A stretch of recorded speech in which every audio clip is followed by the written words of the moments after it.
welcome back to another episode of Two Beards and a Board Game. I'm Frozy. I'm Charlie.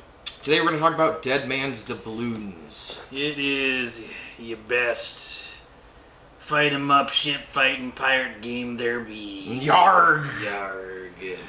Yes, this game is quite awesome. It plays 2 to 6 people. Takes about 45 minutes, which I think is probably about true after you get through the first game. Yeah, definitely. Once you get through the initial learning of the game, you can easily, I think, do it in 45 minutes. Yeah. We ended up with a Kickstarter edition. I actually bought this second market off eBay because I love pirates so much. And there's not a lot of good pirate games out there, honestly. There's not. And so we ended up with a Kickstarter edition. We got the deluxe components, which we'll talk about later, but is one of my favorite parts of the game. We also ended up with a cloth version of this map, which is double-sided, which is nice for replay value. Right, there's two different. There's two different like a islands. King of the Hill type game, and then your like normal type. Yeah. Get through the island first. Yeah. The cloth map is pretty much useless. It's cool. It is cool. It's canvas. It's cool. Does not lay flat. It's folded up, so there's creases in the middle, and canvas doesn't fold really well.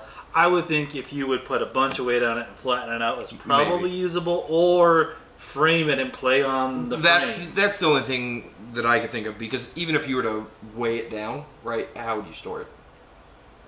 You can't if you fold it back up. You'd be able to roll it up at that point. I guess you that's can true. roll You canvas could and roll put it. it out, but you'd have to That weigh the ends, because otherwise it's going to curl back in. Anyway, that aside. That would have been a better option. Okay, so the whole point of this game, it's actually pretty cool. You get to play as your pirate captain that goes along the island here, and his goal is to get up to the top of the mountain and get as much treasure as possible. Right. Or like we said, there's an alternative game where you start at one end of the island and have to work your way across to get to the loot. Yes. In essence, it's a scoring game, right? Yeah, it's not one of those traditional scoring games where you have kind of a tracker on the outside. Right. You have to kind of mentally know what your score is and where everybody's figuring out, because there's a way you can just end the game. So you have to do some kind of calculating in your head. Well, I've got this many points. I can do this, and figure out if you're going to win or not. Yeah. So you get to play as your captain and move him around. You also have pirate ships that you get to move around the island, and you get to fire on other pirates. You can board other ships and steal their gold and their jewels. I think mechanics-wise, it's very similar to the Dragon and Flagon. It is where you kind of set up some turns where you can either be moving your ship.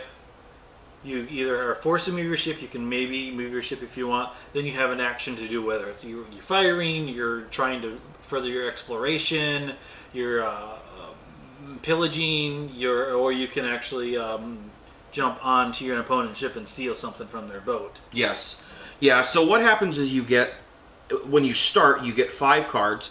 They all have a bunch of different actions on them. They also tell you when and where you can move your ship, which there's options to possibly do that. Sometimes it forces you. Right. And you essentially have to choose 3 cards, play 3 turns out, face down. And so by your third turn, or even your second turn, you're not going to know where people are anymore. So there is an element of chance in there. Right. As far as, people moving around the board, the person you wanted to attack might not be next to you anymore. However, since on the card there's 2 different things you can do, some of them later in the game can have 3 different choices. So if your original plan doesn't work, more often than not, you can still at least do one thing. Right. Sometimes there's a side shot or a long shot, and no one is even close to you to shoot. So you can potentially do nothing on a part of your turn. I mean, I will say towards the end of the game, so one of the cool things that I really like about this game is if your ship gets destroyed, there's 2 versions of your ship in here. There's one regular ship mini, and then you've got a translucent. Oh shit! Yes, the goo. And we'll put a shot of those up. But then you have a translucent version of your ship that's a ghost ship. The ghost ship can't take damage. It can't repair. It does extra damage. And then, so you can go around with your ghost ship and just, fire cannon, fire cannon, fire cannon. And then if you get enough gold doubloons, you can buy your way back into being a regular pirate. Again. And you definitely want to be a regular pirate at the end of the game, because for scoring purposes, if you end the game as a ghost ship, everything is worth Worth one negative less, one, yeah, one yeah. less points. Which, by the way, in the deluxe component box, metal it came with coins. these metal coins, which is probably one of my favorite parts of the game because these things are they're just pressed and they're awesome. It gives you that clanging sound. Just makes it feel almost authentic, like you're sitting across from another pirate trying to barter, and there's doubloons going back and forth, and it just is a neat little additive to the game. Yeah, I like it a lot. As far as quality goes, everything's good.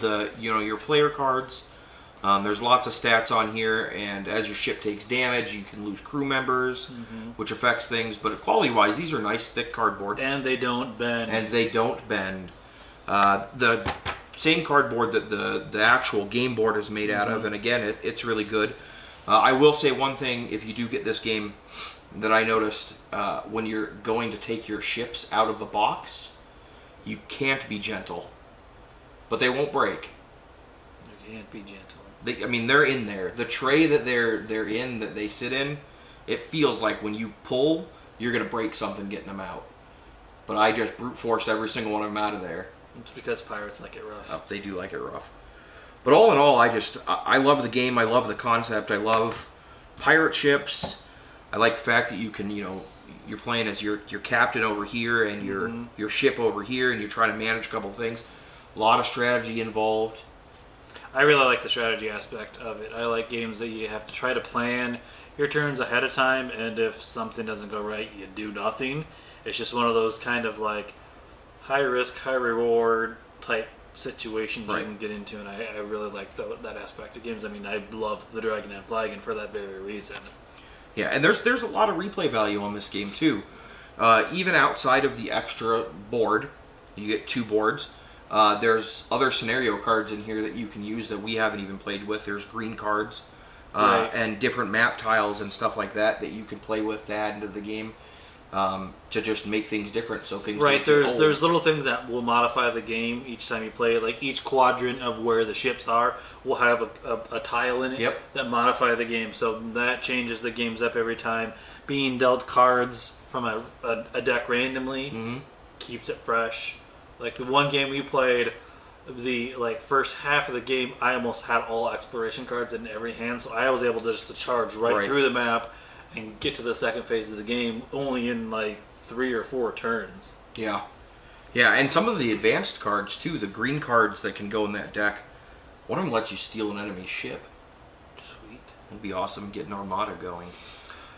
Right, and then there's different colors on the trails of the map, so there's other cards you will flip over once you get there that can either hurt you or be help good you. or bad or whatever. There's 3 different levels of difficulty. Easy, medium. Red is usually very detrimental, but it only takes you 3 or 4 spaces to get to the end of the island.